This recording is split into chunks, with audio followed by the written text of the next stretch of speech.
ஒரு நாள் ராமர் அரசவையில் உட்காந்துருக்கிறார். ராமராஜ்யம் நடந்துக்கிட்டு இருந்த நேரம். அந்த சமயத்தில் ஒரு நாய் அரச சபைக்கு வந்துதான். அது தலையில் அடிபட்டு ரத்தம். அந்த கோலத்தில் அது அங்கே வந்தது. எல்லாரும் ஆச்சரியமாக அதை பார்த்தாங்க. ராமரும் அந்த நாயை பார்த்தார். நீங்கள் வந்த காரியம் என்ன, என்ன நடந்தது, எதுவாக இருந்தாலும் பயப்படாமல் சொல்லு அப்படின்னார். உடனே அந்த நாய் மெதுவாக சொல்ல ஆரம்பிச்சுதான். ஐயா, நான் தெருவில் போய்கிட்டு இருந்தேன். வழியில் ஒருத்தர் வந்தார். அவர் வேத சாஸ்திரம்லாம் படித்த பெரியவர். அவர் எந்த காரணமும் இல்லாமல் அவர் கையில் வச்சுருந்த குச்சியால் என் தலையில் அடிச்சுட்டார். அதுதான் தலையில் ரத்தம். இதை நீங்கள் விசாரித்து தகுந்த தீர்ப்பு வழங்கணும் அப்படின்னு தான் அந்த நாய். ராமர் பார்த்தார். உடனே தன்னுடைய காவலர்களை அனுப்புனார். அந்த ஆளை எங்கே இருந்தாலும் போய் கொண்டுகிட்டு வாங்க அப்படின்னு விட்டார்.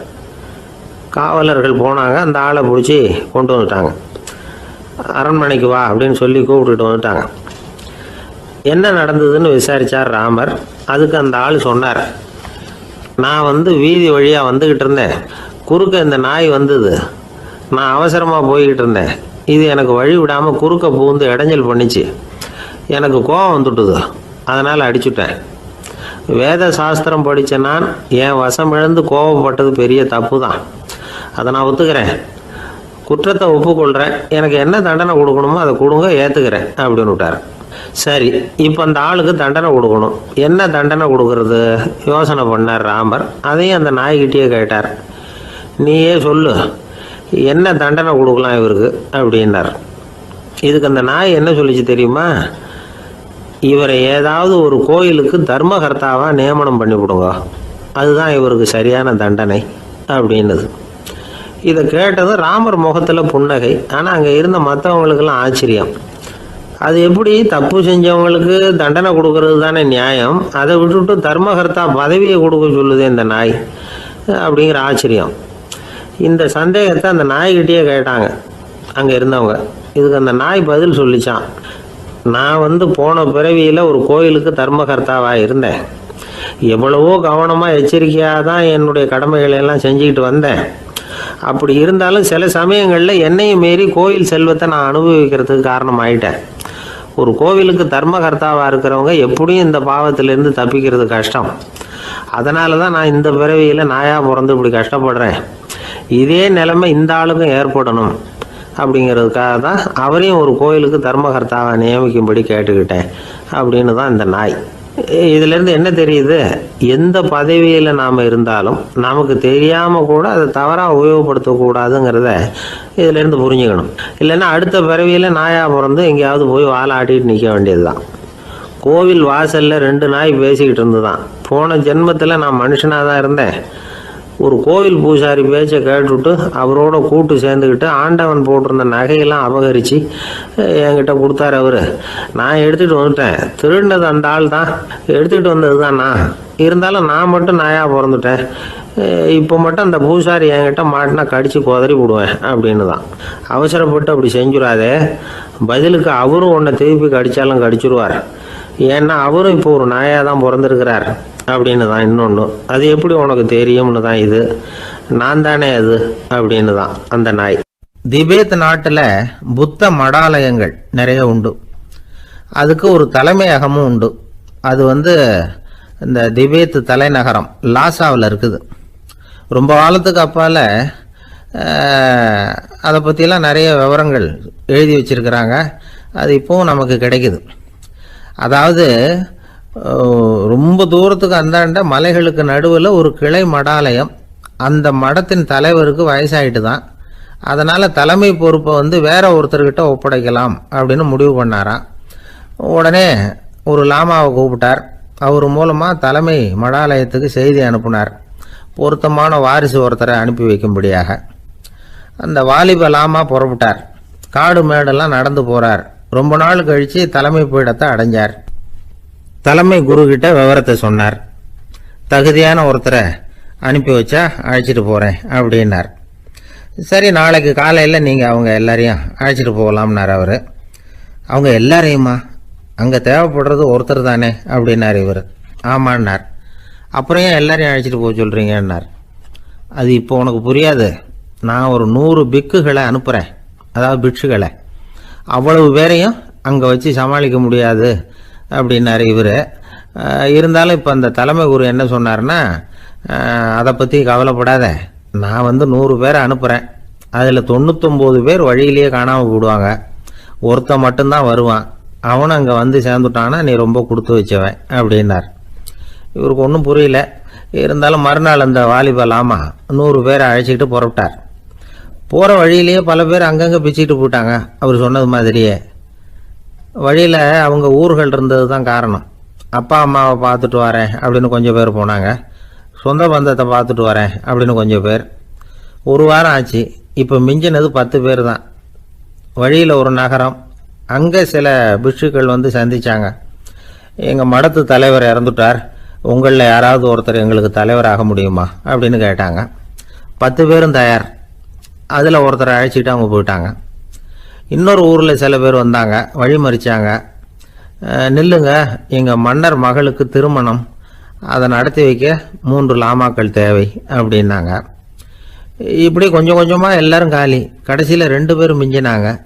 அங்கே ஒரு இளம்பெண் எதிரில் வந்தா, எங்கள் அப்பா வேட்டைக்கு போயிருக்கிறாரு, இன்னும் திரும்பி வரல, வீட்டில் வேறு யாரும் இல்லை, தனியாக இருக்க பயமாக இருக்குது, யாராவது ஒருத்தர் எனக்கு துணையாக இருக்கணும் அப்படின்னு கேட்டுக்கிட்டா. எங்கள் 2 பேரில் நீயே ஒருத்தரை தேர்ந்தெடுத்துக்கோ, இல்லைன்னா எங்களுக்குள்ளே சண்டை வந்துடும் அப்படின்னாங்க. இப்போ மிஞ்சினவர் ஒருத்தர், அவருக்கும் ஒரு சோதனை வந்தது. ஒரு தர்க்கவாதி எதிரில் வந்தான், உன்னோட வாதம் பண்ணணும்னா. இவனோட வாதம் பண்ணுறேன், அது முடிய ரொம்ப காலம் ஆகலாம், தர்க்கத்தில் நான் ஜெயிச்சா அங்கே வரேன், இல்லைன்னா இவருடைய சீடனை ஆயிடுவேன் அப்படின்னார் அவர்.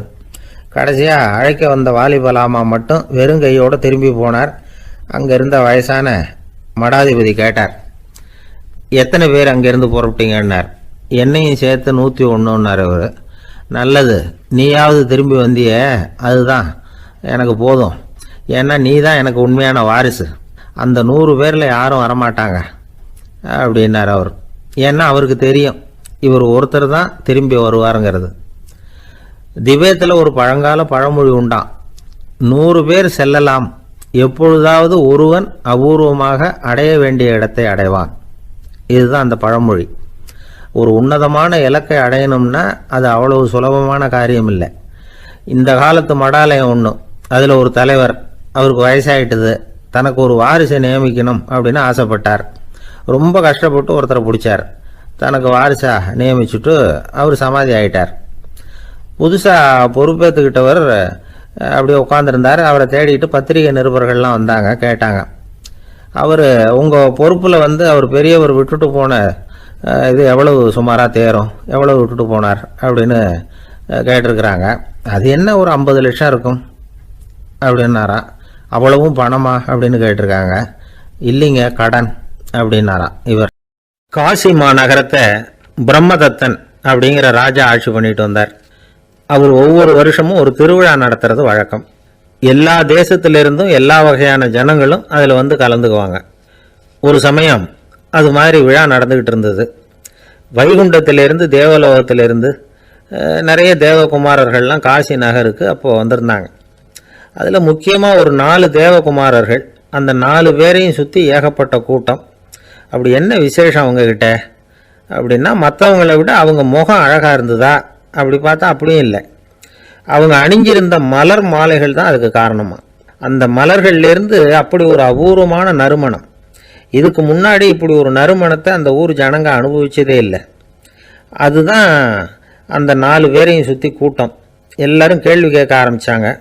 உடனே அந்த 4 தேவகுமாரர்களும் எல்லாருக்கும் தெரியும்படியாக வானத்தில் எழும்பி கொஞ்சம் உயரமாக நின்றுக்கிட்டாங்க. கீழே நின்றுக்கிட்டு இருந்த அரசன்லேருந்து ஆண்டி வரைக்கும் ஒருத்தர் பாக்கி இல்லாமல் ஒரே குரலில் எல்லாரும் அவங்கள பார்த்து, எங்களுக்கும் இது மாதிரி மாலையை போட்டுக்கணும்னு ஆசையாக இருக்குது, அதுக்கு நீங்கள் தான் அருள் பண்ணணும் அப்படின்னு கேட்டுக்கிட்டாங்க. மாலை போட்டுக்கிறதுனா எல்லாருக்கும் ஆசையாக தானே இருக்கும். அந்த 4 தேவகுமாரர்களில் ஒருத்தர் புத்தர் பிரான். அவர் சொன்னார், பூலோகவாசிகளே, நான் சொல்கிறத கொஞ்சம் பொறுமையாக கேளுங்க. கக்காரு அப்படிங்கிற கற்பக விருட்சத்தின் மலர்களால் தொடுக்கப்பட்டது இந்த மாலை. இதுக்கு நிறைய சக்தி உண்டு. எந்த காலமும் இது வாடாது, வாசனையும் குறையாது. ஆனால் இதை அணிந்து கொள்றதுக்கு சில தகுதிகள் தேவை அப்படின்னார். என்ன தகுதி அது சொல்லுங்களேன் அப்படின்னு ஏக காலத்தில் எல்லாரும் சத்தம் போட்டாங்க. தீய இயல்புகள் உள்ளவங்க, இழிந்த சிந்தனை, இழிந்த செயல் உள்ளவங்க இந்த மாலையை அணிய முடியாது அப்படின்னார். அவ்வளோதான். கூட்டத்தில் சத்தம் போட்டவங்கள்லாம் மெதுவாக அப்படி அடங்க ஆரம்பிச்சிட்டாங்க. இன்னொரு தேவகுமாரன் சொன்னார், அடுத்தவங்க பொருளை அபகரிக்காதவன், அடுத்தவங்களுக்கு கெடுதல் பண்ணக்கூடிய பொய் பேசாதவன், பேராசையினால் கெட்ட வழியில் பொருள் ஈட்ட நினைக்காதவன் இந்த மாலையை போட்டுக்கலாம் அப்படின்னார். கூட்டத்திலிருந்து யாரும் முன்னுக்கு வரல. ஒரே ஒரு ராஜகுரு மட்டும் கொஞ்சம் முன்னாடி வந்தார். பெரியவர், படித்தவர் அவர். எனக்கு தகுதி இருக்குது அந்த மாலையை போட்டுக்கிறதுக்கு அப்படின்னார். வேறு ஒன்றும் இல்லை, பொய் சொல்லியாவது அந்த மாலையை வாங்கிக்குவோமே அப்படின்னு முடிவு பண்ணிட்டார் அவர். அவ்வளோதான், மாலையை வாங்கிட்டார். அடுத்த தேவகுமாரன் பேசினார். யாருக்கு திடமான அறிவும் மனமும் இருக்குதோ, யாருக்கு நல்ல காரியங்களில் அசையாத ஈடுபாடு இருக்குதோ, நல்ல அரிய பொருள்களை தனியாக தான் மட்டும் அனுபவிக்க விரும்பாதவர் யாரோ அவர் முன்னாடி வந்து இந்த மாலையை வாங்கிக்கலாம் அப்படின்னார். அந்த தகுதியும் எனக்கு இருக்குன்னார் ராஜகுரு. மாலையை வாங்கி போட்டுக்கிட்டார். இன்னொரு ராஜகுமாரன் பேச ஆரம்பித்தார். அறநெறியில் செல்வம் சேர்க்கணும், ஆடம்பர பொருள்களுக்கு அடிமையாகக்கூடாது, வெற்றி அடைஞ்சாலும் கர்வம் வரக்கூடாது, அப்படிப்பட்டவங்க இந்த மாலையை போட்டுக்கலாம்னார். துணிஞ்சு பொய் சொல்லி அதையும் வாங்கி கழுத்தில் போட்டுக்கிட்டார் இந்த ராஜகுரு. இன்னொரு ராஜகுமாரன் சொன்னார், சான்றோர்களை நிந்திக்காதவங்க, புறம் பேசாதவங்க இந்த மாலையை போட்டுக்கலாம்னார். அதையும் வாங்கி போட்டுக்கிட்டார். திருவிழா முடிஞ்சுது, எல்லாரும் திரும்பி போயிட்டாங்க. மறுநாள் ராஜகுரு 4 மாலைகளையும் போட்டுக்கிட்டு ராஜசபைக்கு வரார். வந்தவர் ரொம்ப அவஸ்தையோடு வர்றார். மாலையெல்லாம் வாடி போயிட்டுது, வாசனை எதுவும் கிடையாது. அது மட்டும் இல்லை, அவருக்கு கடுமையான தலைவலி வேற வந்துட்டுது. துடிச்சு போயிட்டார். மாலையை கழட்டவும் முடியல. ஜனங்கள்லாம் அவரை பார்த்து சிரிக்க ஆரம்பிச்சிட்டாங்க. என்னத்துக்கு ஆசைப்படணும், ஏன் இப்படி கஷ்டப்படணும் அப்படின்னு. ராஜா பார்த்தார். மறுபடியும் விழாவுக்கு ஏற்பாடு பண்ணினார். தேவகுமாரர்கள்லாம் வந்தாங்க. ராஜகுரு வந்தார். மக்கள் முன்னிலையில் அவங்க காலில் விழுந்தார், மன்னிப்பு கேட்டுக்கிட்டார். இந்த மாலையை போட்டுக்கிற தகுதி எனக்கு இல்லை. தகுதி இல்லாத ஒருத்தன் தகாத தகுதியை பொய் மூலம் பெறணும்னு ஆசைப்படுறாங்களே, அவங்களுக்கெல்லாம் என்னுடைய தண்டனை ஒரு எச்சரிக்கையாக இருக்கட்டும்னார். அதுக்கப்புறம் தேவகுமாரர்கள் அவர் கழுத்தில் இருக்கிற மாலையை கழட்டினாங்களாம். அந்த மாலைகளும் பழையபடி மனம் கொடுக்க ஆரம்பிச்சுட்டு தான். இதுலேருந்து நாம் தெரிஞ்சுக்க வேண்டியது என்னென்னா, நமக்கு தகுதி இல்லாத ஒரு கௌரவம் நம்மக்கிட்ட தானாக வந்தால் கூட அதை தவிர்த்து விடுறது தான் நல்லது. அதுதான் புத்திசாலித்தனம். ஒருத்தர் வந்தார், சார் எங்கள் இலக்கிய மன்ற விழாவுக்கு நீங்கள் தலைமை தாங்கணும்னார். உடனே இவர் சொன்னார், பேச்சாளர், சார் இலக்கியத்தை பற்றி பேசுகிற தகுதி எனக்கு இல்லையே அப்படின்னார். உடனே அவர் கூப்பிட வந்தவர் சொன்னார், அந்த தகுதி உங்களுக்கு இல்லைங்கிறது எங்களுக்கும் தெரியும் சார், அதனால தான் உங்களை தலைமை தாங்க கூப்பிட்றேன் அப்படின்னார். கங்கை கரை தோட்டம் பக்கத்தில் ஒரு ஆசிரமம், அங்கே ஒரு பெரியவர் தங்கியிருக்கிறார். அவர் தான் ராமகிருஷ்ண பரமஹம்சர். அந்த ஆசிரமம் இருந்த இடம் கரக்பூர். வங்காளத்தில் பொதுவாக எல்லாரும் மீன் சாப்பிட்றது உண்டு. கங்கையில் குளிச்சுட்டு கையில் ஒரு மீனோடு வர்றது வழக்கம். இவர் இருக்கிற இடத்துக்கு கங்கையில் படகு வழியாக வரணும். அப்படி தான் எல்லோரும் வருவாங்க. வர்றவங்கள ஒன்று கூட்டி ஆன்மீக விஷயங்களை பற்றி பேசிக்கிட்டு இருப்பார். ஒவ்வொரு நாள் ஒவ்வொருத்தர் நகரத்துக்கு போகணும். வரும்பொழுது மீன் கொண்டுக்கிட்டு வரணும். அதுக்கு ஒரு அட்டவணையே உண்டு ஆசிரமத்தில். அது பிரகாரம் ஒரு நாள் சுவாமி யோகானந்தர் படகில் போனார். படகை செலுத்தினவங்க ராமகிருஷ்ணரையும் சுவாமி யோகானந்தரையும் மற்றவங்களையும் பித்தர்கள் அப்படின்னு சொல்லி ஏளனமாக பேசினாங்க. அவங்க என்ன பைத்தியம் பிடிச்சவங்க அப்படிங்கிறது மாதிரி. சுவாமி யோகானந்தருக்கு ரொம்ப மென்மையான இதயம். இவங்க இப்படி கண்ணாபின்னான்னு பேசுகிறத பார்த்தா மீனை வாங்கிட்டு திரும்புகிறப்போ என்ன நடக்குமோ அப்படிங்கிற பயம் வேறு வந்துட்டுது அவருக்கு. அவ்வளவு மென்மையானவர். இதை தெரிஞ்சுக்கிட்ட ராமகிருஷ்ணர், யோகானந்தா இங்கே வா அப்படின்னு கூப்பிட்டார். இவர் கண்ணீரை தொடச்சிக்கிட்டே கிட்ட போனார். சொன்னார், ஐயா, படகு ஓட்டுறவங்க உங்களை பற்றி மோசமாக பேசுகிறாங்க. என்ன திட்டினா பரவாயில்ல, ஆனால் உங்களை அவங்க திட்டுறாங்க, அதை என்னால் தாங்கிக்க முடியல அப்படின்னார். இதை கேட்டதும் ராமகிருஷ்ணருக்கு கோபம் வந்துட்டு தான். என்னது, உன்னுடைய குருவை பற்றி அவங்க மோசமாக பேசும்பொழுது நீ சும்மா இருந்தியா, வெளியில் போ அப்படின்னு விட்டார். குரு நிந்தனை செய்கிறப்போ அதை கேட்டுக்கிட்டு சும்மா இருக்கலாமா? குரு நிந்தனையை கேட்டால் பாவம் இல்லையா? என்னை தூற்றும் போது அவங்க பாவம் செய்கிறாங்க, அதை கேட்டுக்கிட்டு நீ சும்மா இருந்தால் நீயும் பாவம் செய்கிற அப்படின்னாராம். அடுத்த நாள் சுவாமி நிரஞ்சனானந்தர் போக வேண்டிய நாள். இவர் படகுல போகும்பொழுதும் அதே மாதிரி நடந்து தான். அவங்க மோசமாக பேச ஆரம்பித்தாங்க, திட்ட ஆரம்பித்தாங்க. அப்படி கேலி பண்ண ஒருத்தனை இவர் என்ன பண்ணார், பலார்னு கன்னத்தில் அரைஞ்சிட்டார். இன்னொருத்தனை கங்கையில் தூக்கி எறியறதுக்கும் தயாராகிட்டார். அதுக்கப்புறம் அவங்க யாரும் வாயை திறக்கலை. மீன் வாங்கிட்டு வர்றப்பவும் படகுல ஒரே அமைதி, அவ்வளவு பயம் அவங்களுக்கு. ராமகிருஷ்ணர் கூப்பிட்டு விசாரித்தார் என்ன நடந்ததுன்னு. இவர் சொன்னார், அவர் யோகானந்தா போகும்பொழுது என்ன நடந்ததோ அப்படியே தான் இப்போவும் நடந்தது. குரு நிந்தனை செய்கிறத கேட்டுக்கிட்டு நான் சும்மா இருப்பேனா, ஒருத்தனை அப்படியே அரைஞ்சுட்டேன், இன்னொருத்தனை ஆற்றுல தூக்கி போட்டுருவேன்னு பயமுறுத்தினேன், அவ்வளவுதான் அப்படின்னாராம். இப்போவும் ராமகிருஷ்ணருக்கு கோபம் வந்துட்டு தான். என்ன இது, அணியறது காஷாயம், இருக்கிறது ஆசிரமம், உனக்கு இவ்வளவு கோபம் வந்ததுன்னா அப்புறம் என்னத்துக்கு ஆசிரமத்தில் இருக்கணும், பிரம்மச்சாரி எப்பவும் அமைதியாக இருக்கணும் அப்படின்னு அறிவுரை சொன்னாராம் ராமகிருஷ்ணர். அப்போ இவர் கேட்டாராம், ஏங்க அவருக்கு ஒரு விதமான அறிவுரை சொன்னீங்க, எனக்கு வேறு விதமாக அறிவுரை சொல்கிறீங்க, இதில் எது உண்மை அப்படின்னு கேட்டிருக்கார். இதுக்கு ராமகிருஷ்ணர் சொன்ன பதில் என்னென்னா, அட அசடே, சக்கரத்தில் காற்று அதிகமாக இருந்தால் குறைக்கணும், குறைச்சலாக இருந்தால் கூட்டணும். அவன் சாது, அவனுக்கு அதிக உணர்ச்சி தேவை, உனக்கு படபடப்பு அதிகம், உனக்கு பொறுமை தேவை அப்படின்னாராம். இதில் உள்ள கருத்து என்னென்னா, கல்விங்கிறது எப்படின்னா அதை சூழ்நிலைக்கு தகுந்த மாதிரி கற்பிக்கணும். எல்லாருக்கும் ஒரே மாதிரி கற்பிக்கக்கூடாது. கேட்குற ஒரு தகுதி, புரிஞ்சுக்கிற திறமை, இதை பொறுத்து கல்வி அமையணும். ஆரம்ப காலத்தில் ஒரு குரு, அப்போ ஒரு சீடன் இருந்தான். அது வேடிக்கையான குரு, வேடிக்கையான சீடன். ஒரு ஆசிரமம். ஒரு நாள் ஒருத்தன் அவசரமாக அந்த குருவை தேடி வந்திருக்கிறான். என்ன விஷயம்னு விசாரித்தார் குரு. உங்கள் சீடர் என்னை அடிச்சுட்டார் அப்படின்னு புகார் பண்ணானா அந்த ஆள். குரு சீடனை கூப்பிட்டார். அடிச்சியா இந்த ஆளை அப்படின்னு கேட்டாரான். ஆமான் இருக்கான் சீடன். ஏன் அடிச்சே அப்படின்னு கேட்டாரான். இந்த ஆள் உங்களை பற்றி மட்டமாக பேசிவிட்டான், என்னால் அதை தாங்கிக்க முடியல, அதனால தான் அடிச்சுட்டேன்ருக்கான். அப்படி என்ன பேசினா அப்படின்னு கேட்டாரான். உன்னுடைய குருநாதர் இப்போல்லாம் அர்த்தமில்லாமல் பேச ஆரம்பிச்சுட்டார் அப்படின்னு சொல்லிவிட்டான், அதனால தான் அடிச்சுட்டேன் அப்படின்னு நானான். அதுக்காக அடித்தே அப்படின்னாரான். நான் அதுக்காக அடிக்கலை குருவே, இப்போல்லாம் நீங்கள் அர்த்தம் இல்லாமல் பேசுகிறதாக அவன் சொல்கிறான், அப்படின்னா இதுவரைக்கும் நீங்கள் அர்த்தத்தோடு பேசினதாகத்தானே அர்த்தம், அது தப்பு தானே, அதனால தான் அடித்தேன் அப்படின்னா. லோகமானிய பாலகங்காதர திலகர் இருந்தார்ல, அவருக்கு 15 வயசுலேயே கல்யாணம் நடந்துதான். மனைவி பேர் தபிபாய். ரொம்ப பெரிய குடும்பத்து பொண்ணு, நல்ல குணம். அவங்க குடும்பம் நடத்திக்கிட்டு இருக்கிறாங்க. அந்த காலத்தில் திருடர்கள் பயம் அதிகம். இந்த காலத்தில் மட்டும் என்னன்னு கேட்குறீங்களா? நீங்கள் கேட்குறது நியாயம்தான். இருந்தாலும் இந்த காலத்து திருடனுக்கும் அந்த காலத்து திருடனுக்கும் ஒரு முக்கியமான வித்தியாசம் உண்டு. அதாவது அந்த காலத்து திருடன்லாம் நியாயம் அநியாயம் பார்க்குறது உண்டு, இந்த காலத்தில் அப்படி பார்க்குறது இல்லை.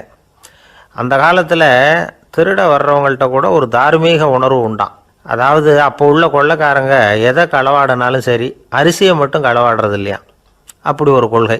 அதனால் பாருங்கள், அந்த காலத்து பெண்கள் நகை நட்டுகளை பத்திரமா வைக்கணும்னா பெட்டியில் வைக்கிறது இல்லை, அரிசி பானையில் போட்டு வச்சு விடுறது. இப்போல்லாம் பேங்க்கில் சேஃப்டி லாக்கர்னு இருக்குல்ல, அது மாதிரி அந்த காலத்தில் சேஃப்டி லாக்கருங்கிறது அரிசி பானை. இந்த வளையல், மூக்குத்தி, தோடு இப்படி எதுவாக இருந்தாலும் அதில் போட்டு பத்திரமா வச்சுருவாங்க. திருடன் அரிசி பானை பக்கம் போகிறதில்ல. ஏன்னா சாப்பிட்ற விஷயத்தில் கை வைக்கக்கூடாது, அது பாவம் அப்படின்னு அவன் நினைக்கிறான். திலகரோட மனைவி தபிபாயும் அதே மாதிரி தன்னுடைய ஆபரணங்களை ஒரு அரிசி பானைக்குள்ளே போட்டு மூடி வச்சுருந்தாங்களாம். இப்படி இருந்தப்போ ஒரு நாள் ஒரு பிச்சைக்கார பொண்ணு வீடு வீடாக பிச்சை கேட்டுக்கிட்டே வந்திருக்குது. திலகர் வீட்டுக்கும் தர்மம் போடுங்க தாயே அப்படின்னு தான் அந்த பொண்ணு. அந்த அம்மா தபிபாய் காதில் இது விழுந்திருக்கு. உடனே கை நிறைய அரிசி அள்ளிக்கிட்டு போட்டிருக்கு. பாத்திரத்தில் அரிசியை போட்டதுக்கு அப்புறம் தான் தெரியுது, பளிச்சுன்னு கண்ணில் படுது. அதாவது அந்த அம்மாவோட வைர மூக்குத்தி ஒன்று அரிசியோடு சேர்ந்து அந்த பிச்சைக்கார பொண்ணு பாத்திரத்தில் போய் விழுந்துட்டுது. இந்த அம்மாவுக்கு மனசுக்குள்ளே குழப்பம், என்ன இப்படி ஆகிட்டுதே, மூக்குத்தி போயிட்டுதே, பிச்சை பாத்திரத்துலேருந்து அதை எப்படி எடுக்கிறது அப்படின்னு தயக்கம். வாயை திறந்து அதை கேட்குறதுக்கும் கூச்சம். திண்ணையில் உட்காந்துருந்த திலகர் இவ்வளவையும் பார்த்துக்கிட்டு இருக்கிறார். மனைவியின் மனசுக்குள்ளே நடக்கிற மௌன போராட்டத்தை அவர் நல்லா புரிஞ்சுக்கிட்டாராம். மனைவியை பார்த்து சொன்னாராம், தபிபாய், இது தெய்வ சம்மதம், அவளுக்கு சேர வேண்டிய மூக்குத்தி அவகிட்ட போயிட்டுது, பிச்சை பாத்திரத்தில் விழுந்த மூக்குத்தியை எடுக்க வேணாம் அப்படின்னாராம். சரின்னு சொல்லிவிட்டு மேற்கொண்டு எதுவும் சொல்லாமல் அந்த அம்மா வீட்டுக்குள்ளே போயிட்டாங்களாம். இந்த காலத்துலலாம் அது மாதிரி நடக்குமா? வெறும் அரிசியை போட்டுட்டு விவகாரம் பண்ணிகிட்டு இருக்க மாட்டோமா? ஒரு பெரிய மனுஷன் வீட்டுக்கு ஒரு பிச்சைக்காரன் வந்தான். ஐயா, நாங்கள் பிச்சைக்காரங்கள்லாம் சேர்ந்து ஒரு சங்கம் வச்சுருக்குறோம், அதுக்கு நிதி சேர்க்குறோம், அதுக்கு ஒரு 100 ரூபா கொடுத்தீங்கன்னா எங்களுக்கு பெரிய உதவியாக இருக்கும் அப்படின்னு நானும். அதெல்லாம் ஒன்றும் கொடுக்க முடியாது போ அப்படின்னாரான் அவர். அப்படின்னா ஒரு 50 ரூபாயாவது கொடுங்களேன் அப்படின்ட்டுருக்கான். அதுவும் முடியாதுன்னு சொல்லிவிட்டார். 25 ரூபா அப்படின்ட்டுருக்கான். எதுவும் முடியாது அப்படின்னாரான். சரிங்க, இவ்வளோ பெரிய வீட்டுக்கு வந்துட்டு வெறுங்கையோடு திரும்புறது நல்லா இருக்காது, அதனால் சும்மா ஒரு 1 ரூபா மட்டுமாவது கொடுங்க அப்படின்ட்டுருக்கான் அவன். ஒரு பைசா கூட என்கிட்ட கிடையாது அப்படின்னு விட்டாரான் இவர். அப்படின்னா நீங்கள் ஒரு காரியம் பண்ணுங்களேன் அப்படின்னானா அவன். என்ன செய்யணும் அப்படின்ட்டுருக்கார். எங்கள் சங்கத்தில் நீங்களும் ஒரு மெம்பராக சேர்ந்துருங்க அப்படின்னானா. ஜவஹர்லால் நேரு பிரதமராக இருந்த சமயம் அவர் ஒரு தடவை சென்னைக்கு வந்திருக்கிறார். இங்கே சில முக்கிய நிகழ்ச்சிகளில் கலந்துக்கிறதுக்காக வந்திருந்தார். ஆளுநர் மாளிகையில் ஒரு நாள் ராத்திரி தங்கி மறுநாள் புதுடெல்லி புறப்படுறதாக ஏற்பாடு. நிகழ்ச்சியிலெல்லாம் முடிச்சுக்கிட்டு ஆளுநர் மாளிகையில் தங்கியிருக்கிறார். அன்றைக்கு இரவு படிக்கிறதுக்கு ஒரு முக்கியமான புத்தகம் அவருக்கு தேவைப்பட்டது. அந்த சமயத்தில் உலக அளவில் ஒரு முக்கியமான பொருளாதாரம் சம்பந்தமான ஒரு புத்தகம் வெளியாகி இருக்கிற விஷயம் அவருக்கு தெரியும். அந்த புத்தகம் மெட்ராஸுக்கு வந்திருக்குமா, அது இங்கே கிடைக்குமா அப்படின்னு விசாரிச்சிருக்கிறார் நேருஜி. அவர் இப்படி கேட்ட உடனே அங்கே இருந்தவங்கெல்லாம் ரொம்ப பரபரப்பாக செயல்பட ஆரம்பிச்சுட்டாங்க. முக்கியமான இடங்கள்ல எல்லாம் விசாரிச்சிருக்கிறாங்க அந்த புத்தகம் உங்ககிட்ட இருக்கான்னு. சென்னையில் உள்ள கன்னிமாரா நூல் நிலையத்துக்கு எப்படியும் அந்த புத்தகம் வந்திருக்கணும் அப்படின்னு ஒரு நம்பிக்கை. அங்கே விசாரித்தாங்க. அந்த புத்தகம் 2 நாளைக்கு முன்னாடி தான் அங்கே வந்திருக்குது அப்படிங்கிற விஷயம் தெரிஞ்சுது. உடனே எல்லோரும் அங்கே ஓடினாங்க. அவங்களுக்கு இன்னொரு சந்தேகம், புத்தகம் வந்திருக்கு சரி, அது இந்த சமயத்தில் வேறு யாரும் படிக்கிறதுக்கு எடுத்துகிட்டு போயிருக்கக்கூடாதே அப்படிங்கிற சந்தேகம் இருந்தாலும் மனசுக்குள்ளே ஒரு தைரியம். இப்படி ஒரு புத்தகம் வெளிவந்திருக்கிற விஷயமே நேருஜி சொல்லி தான் நமக்கே தெரியும். அதுவும் இல்லாமல் உலக பொருளாதாரம் சம்பந்தமான ஏதோ ஒரு புத்தகம் அது. அதை போய் இந்த நேரத்தில் அவ்வளவு ஆர்வமாக யார் எடுத்துகிட்டு போயிட போகிறாங்க அப்படிங்கிற தைரியம். இந்த தைரியத்தோடு அந்த நூல் நிலையத்துக்கு ஓடினாங்க. புத்தகத்தை தேடினா அது கிடைக்கல, யாரோ எடுத்துகிட்டு போயிருக்கிறாங்க. நேருவுக்கு மட்டுமே தெரிஞ்சிருந்த அந்த புத்தகம் பற்றின விஷயம் சென்னையில் வேற ஒருத்தருக்கும் தெரிஞ்சிருக்குது. உடனே எல்லாரும் பரபரப்பாக அந்த அதுக்குன்னு இருக்கிற ரிஜிஸ்டர் இருக்குல்ல, பதிவேடு, அதை புரட்டி பார்க்குறாங்க யார் எடுத்துகிட்டு போகிறாங்கன்னு தெரிஞ்சுக்கிறதுக்காக. எடுத்துகிட்டு போனவங்க அதில் கையெழுத்து போட்டிருப்பாங்கல்ல, அதை பார்த்து யாருன்னு தெரிஞ்சுக்கலாம் அப்படிங்கிறதுக்காக தான் அதை புரட்டுறாங்க. அதோ அந்த புத்தகத்தோட பேர் பக்கத்தில் அதை எடுத்துக்கிட்டு போனவங்க கையெழுத்து உத்து பார்க்குறாங்க எல்லாரும். அதில் போட்டிருக்குது பேர் CN அண்ணாதுரை அப்படின்னு எழுதியிருந்தது. அவர் தான் பேரறிஞர் அண்ணா. நேரு படிக்க விரும்பின ஒரு புத்தகத்தை அதே நேரம் படிக்க விரும்பின இன்னொரு தலைவர் இவர். படிக்கிறதுல அவருக்கு இருந்த ஆர்வத்தை நாம் தெரிஞ்சுக்கணும்னா அதுக்கு எவ்வளவோ சம்பவங்கள் இருக்குது. கடைசி காலத்தில் அவர் அடையாறு மருத்துவமனையில் படுத்திருக்கிறார். அவருக்கு ஒரு முக்கியமான அறுவை சிகிச்சை செய்ய வேண்டியிருக்குது அவசரமாக. அமெரிக்காவிலேருந்து டாக்டர் மில்லர் வந்திருக்கிறார். அவர்கிட்ட கேட்குறார், டாக்டர் நாளைக்கே அறுவை சிகிச்சை செய்ய போகிறீங்களா அப்படின்னு. ஆமாங்கிறார் டாக்டர் மில்லர். நாளைக்கு மறுநாள் செஞ்சுக்கிறேனே அப்படின்னாரான் அண்ணா. ஏன் ஏதாவது நாள் பார்க்குறீங்களான்னு கேட்டிருக்கார். இல்லை, ஒரு புத்தகத்தை படிச்சுக்கிட்டு இருக்கிறேன், அதை நாளைக்குள்ளே முடிச்சிருவேன், அதுக்கப்புறம் நான் இறந்தாலும் கவலை இல்லை அப்படின்னாரான் இவர். அவர் தான் அறிஞர் அண்ணா. சங்ககால நூல்கள்லேருந்து சமீபத்தில் வந்த நூல்கள் வரைக்கும் எல்லாம் அவர் படிச்சிருக்கிறார். ஒரு திருமண விழாவில் அவர் பேசும்பொழுது சொன்ன விஷயம் இது. சங்க காலத்தில் காதலியை மணக்க விரும்புகிறவனுக்கு அவனுடைய தந்தை வீர சோதனைகள்லாம் வைப்பார். போய் புலிப்பல் கொண்டுக்கிட்டு வா, அப்போ தான் என் பொண்ணை கொடுப்பேன் அப்படின்னு சொல்லுவார். காதலன் உடனே காட்டுக்கு போவான், ஒரு புலியை கொன்று அதனுடைய பல்லை கொண்டுக்கிட்டு வருவான். அதை வீர பதக்கத்தில் பதிச்சு அவனுக்கு மாமனார் சூட்டுவார் கல்யாண சமயத்தில். இப்போலாம் காதலன் கிட்ட அப்படி சொல்ல முடியாது. இப்போலாம் காதலன்கிட்ட காட்டுக்கு போய் புலிப்பல் கொண்டுக்கிட்டு வான்னு யாராவது சொன்னால் புலி தான் மாப்பிள்ளையாக வந்து சேரும் அப்படின்னார். இந்த உலகத்தில் எவ்வளவோ உயிரினங்கள் இருக்குது, ஒவ்வொன்றும் ஒவ்வொரு விதமாக சண்டை போடுது. இப்போ 2 மாடு சண்டை போட்டுக்குதுன்னு வச்சுங்க, என்ன பண்ணும்? 2 முட்டிக்கும். அதுக்கு சண்டை போடுறதுக்கு ஆயுதமாக உபயோகப்படுறது அதோட கொம்பு. 2 சேவல் சண்டை போட்டுக்குதுன்னு வச்சுங்க, அதுக்கு ஆயுதமாக உபயோகப்படுறது அதோட கால் நகம். காலால் தான் அது ஒன்றோட ஒன்று சண்டை போட்டுக்கும். ஆனால் 2 மனுஷன் சண்டை போட்டுக்கிறான்னு வச்சுங்க, இவன் இன்னதை தான் ஆயுதமாக உபயோகப்படுத்துவான்னு குறிப்பிட்டு சொல்ல முடியாது. கல்லை எடுப்பான், கத்தி எடுப்பான், துப்பாக்கி எடுப்பான், என்ன வேணாலும் பண்ணுவான். வாயால் திட்டுவான், கையால் அடிப்பான், காலால் உதைப்பான், சகலகலா வல்லவன். விலங்குகள்லாம் பொதுவாக வாயை சாப்பிட்றதுக்கு மட்டும்தான் உபயோகப்படுத்துது. ஆனால் இவனுக்கு சாப்பிட்றதுக்கும் அதுதான், சாப்பிட்டு விட்டு திட்டுறதுக்கும் அதுதான். ஆனால் ஒரு விஷயத்தில் மட்டும் கெட்டிக்கிறேன். அதாவது நாம் சண்டை போட்டுக்கிட்டாலும் பரவாயில்லை, கோழிகள் சண்டை போடாமல் இருக்கணும் அப்படின்னு ஆசைப்படுறான். எதுக்காக? கோழிகள் சண்டை போடாமல் இருந்தால் நிறைய முட்டைகள் போடுமா, அதுக்காக தான் இந்த அக்கறை. கோழி பண்ணை வச்சுருக்கிறவங்களுக்கு இது ஒரு பெரிய பிரச்சனை. அதாவது பண்ணையில் இருக்கிற கோழிகளுக்குள்ளே அடிக்கடி சண்டை வந்துடும், அதனால் முட்டை உற்பத்தி குறைஞ்சிரும்.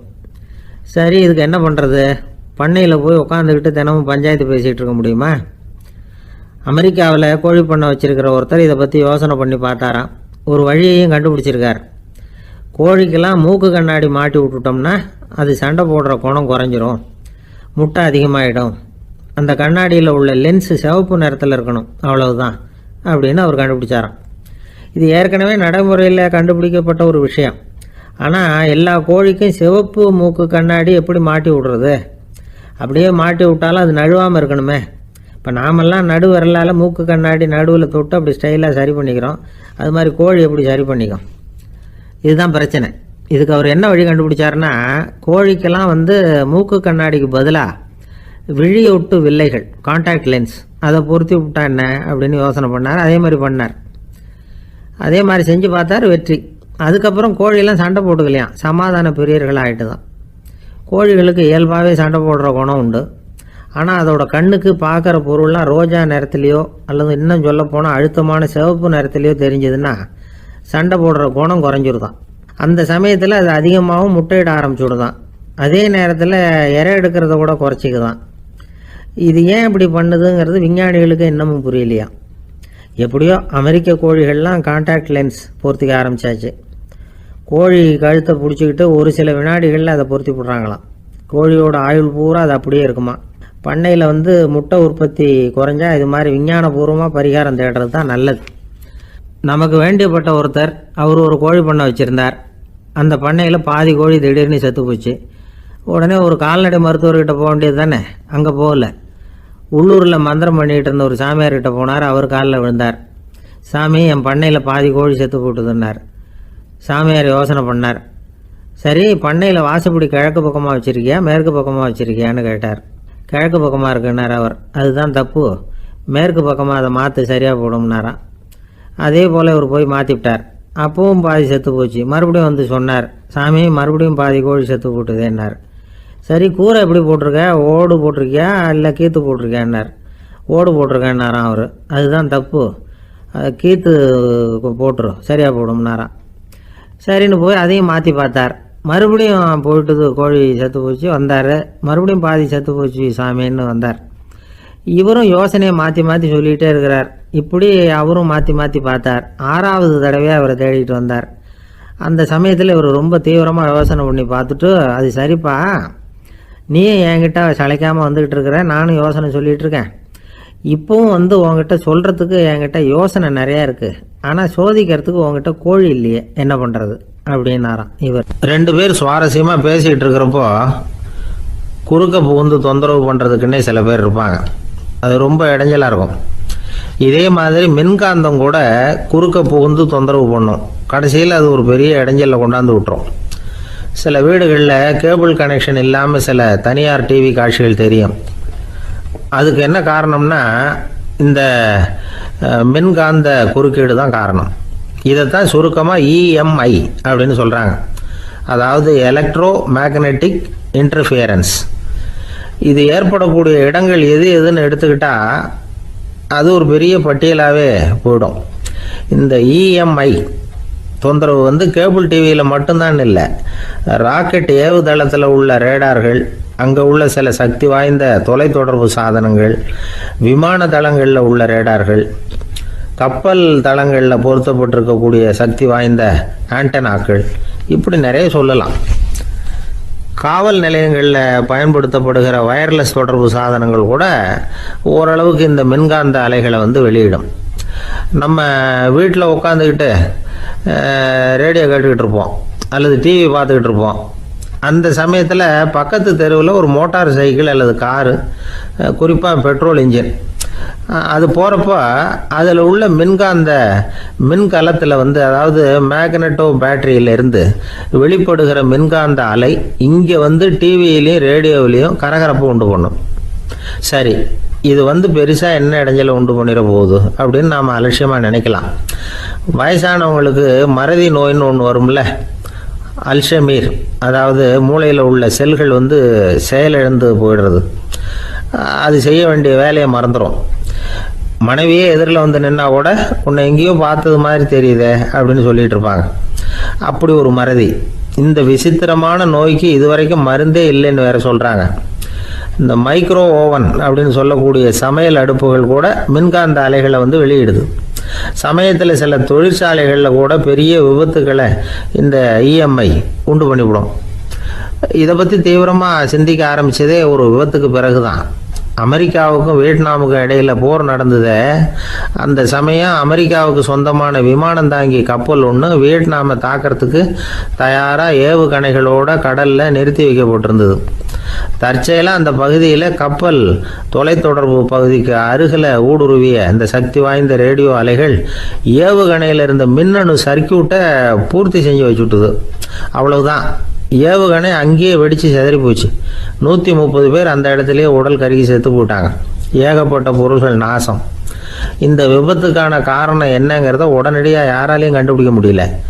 ரொம்பவும் கடுமையாக முயற்சி பண்ணி கடைசியாக கண்டுபிடிச்சாங்க, இது வந்து இந்த இஎம்ஐ வேலை தான் அப்படின்னு. மின்னணு தொலைபேசிகள் இருக்கு, இதில் பேசும்பொழுது நம்ம காதை வந்து, அதாவது செவியை வந்து ஊடுருவக்கூடிய மின்காந்த அலையானது மூளைக்கு போய் அங்கே மூளை கட்டிகளை உருவாக்க ஊக்கம் கொடுக்குது அப்படின்னு வேற கண்டுபிடிச்சிருக்கிறாங்க. இந்த இஎம்ஐ ரொம்ப குறைஞ்ச மின்காந்த அழுத்தத்தில் நமக்கு எந்த பாதிப்பையும் ஏற்படுத்துறதில்லை.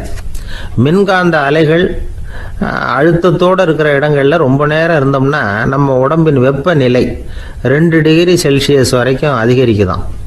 அதனால் வெப்பநிலையை வந்து சீராக்கிறதுக்கு இதய துடிப்பும் வந்து அதிகரிக்குது.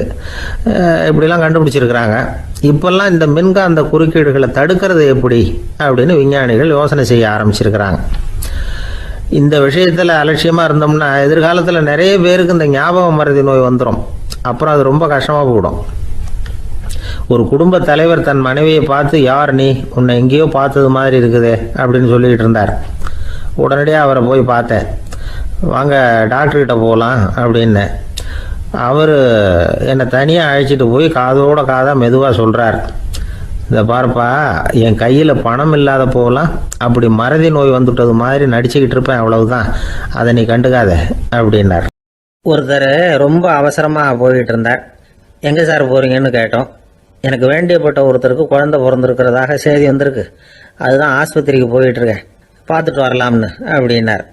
அப்படின்னா கொஞ்சம் இப்படி உட்காருங்க அப்படின்னோம். சில விவரமெல்லாம் சொல்கிறேன், கேட்டுக்கிட்டு போங்க அப்படின்னோம். உட்காந்தார். அப்புறம் சொல்ல ஆரம்பித்தோம். புதுசாக பிறந்திருக்கிற ஒரு குழந்தைய பார்க்க போகிறதுன்னா அது சாதாரண விஷயம் இல்லை. அதில் ரொம்பவும் கவனமாக நடந்துக்கணும். புது குழந்தைக்கு நோய் சுலபமாக தொற்றும். முக்கியமாக காற்று மூலமாக பரவுகிற நோய்கள் சுலபமாக வந்துடும்.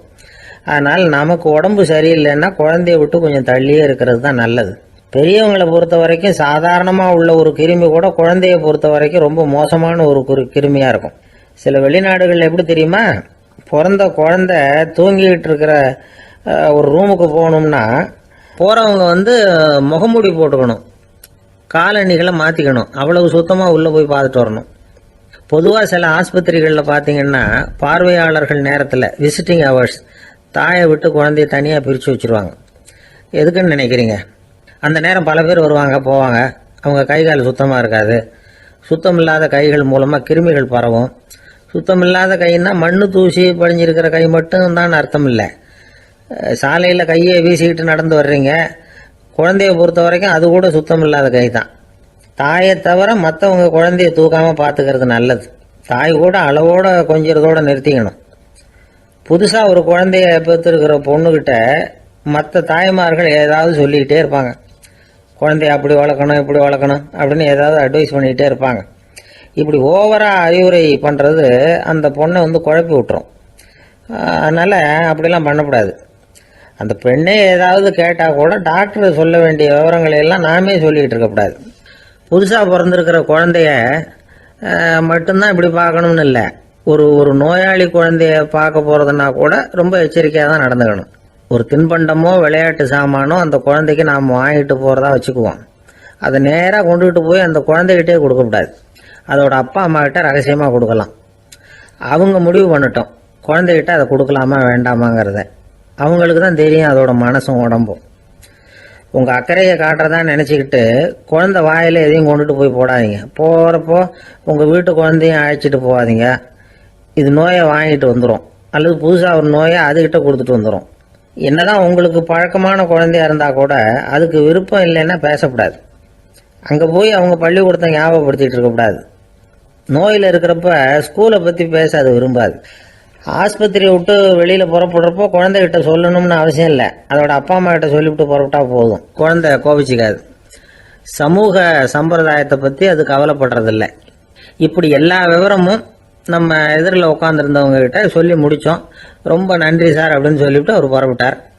குழந்தைங்க கொஞ்சம் வளர்கிற வரைக்கும் தான் நாம் எச்சரிக்கையாக இருக்கணும்னு இல்லை, வளர்ந்த பிறகு இன்னும் எச்சரிக்கையாக இருக்கணும். ஒரு பையன் பள்ளிக்கூடத்துலேருந்து திரும்பி வீட்டுக்கு வந்தான். முகம் பூரா நகத்தால் கீறி இருந்தது. அப்பா பார்த்து பயந்துட்டார். யாருடா உன்னை இப்படி பண்ணது அப்படின்னார். என் கூட படிக்கிற இன்னொரு பையன்னா. நாளைக்கு உன் கூட பள்ளிக்கூடத்துக்கு வர்றேன், நீ எனக்கு அவனை அடையாளம் காட்ட முடியுமான்னார். அது ரொம்ப சுலபம் நான் பையன். எப்படின்னார் அப்பா. அவன் காதில் ஒன்றை கையோடு எடுத்துகிட்டு வந்திருக்கிறேன், இதோ என் பையில தான் வச்சுருக்கேன் அப்படிங்கிறான் அந்த பையன். ஒரு ஏரி ஓரமாக 2 பசங்க நடந்து போய்கிட்டு இருக்கிறாங்க.